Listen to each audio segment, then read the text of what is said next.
મરી ગયા માણસો, બેમોત મર્યા. એના મોતની કિંમત કેટલી કરી ભાજપની સરકારે? 4 લાખ રૂપિયા. હરણીકાંડ થયો, બોટ ઊંધી પડી, છોકરાઓ ગુજરી ગયા, મોતની કિંમત 4 લાખ.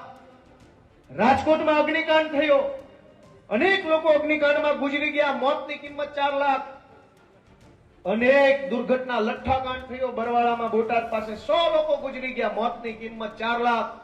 ખેડા પાસે લઠ્ઠાકાંડ થયો, ભાજપના માણસે ઝેરી દારૂ પીવડાવી દીધો, લોકો ગુજરી ગયા. જે ગુજરી ગયા એને 4 લાખ વળતર. તમે દિલ ઉપર હાથ રાખીને વિચારો કે ગરીબમાં ગરીબ પરિવારનો માણસ હોય તો એના મોતની કિંમત 4 લાખ રૂપિયા હોય. ગમે એવો ગરીબ માણસ હોય એના જીવની કોઈ કિંમત આ ભારત દેશમાં કોઈ કરી ન શકે. એ માણસનું મહત્વ જેટલું બધું છે. એના બદલે આપણા બધાના જીવનની કિંમત 4 લાખ નક્કી થઈ છે.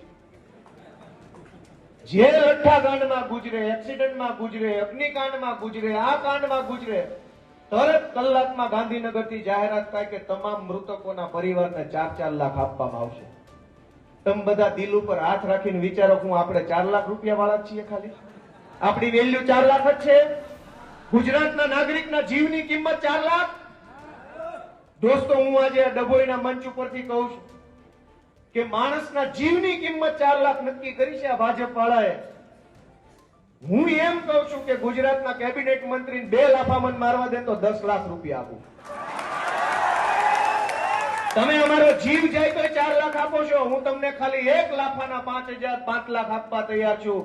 જેનામાં હિંમત હોય ડભોઈના સ્ટેજ ઉપર ઉભો રહે, 2 લાફા ડાબા હાથે મારીશ ને 10 લાખ ઉભા ગણીને લઈ જવાના મારી પાસે.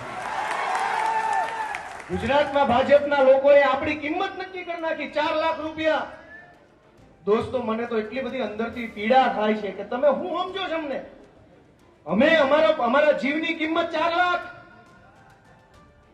અમારા જીવ કરતા તો તમે દોસ્તો, મેં કીધું એમ આવી જાય એક વખત, 2 લાફા ડાબા હાથે મારું અને 10 લાખ રૂપિયા ગણી લેવાના. એક નોટ ઓછી નીકળે તો રાજકારણ મૂકી દેવું છે.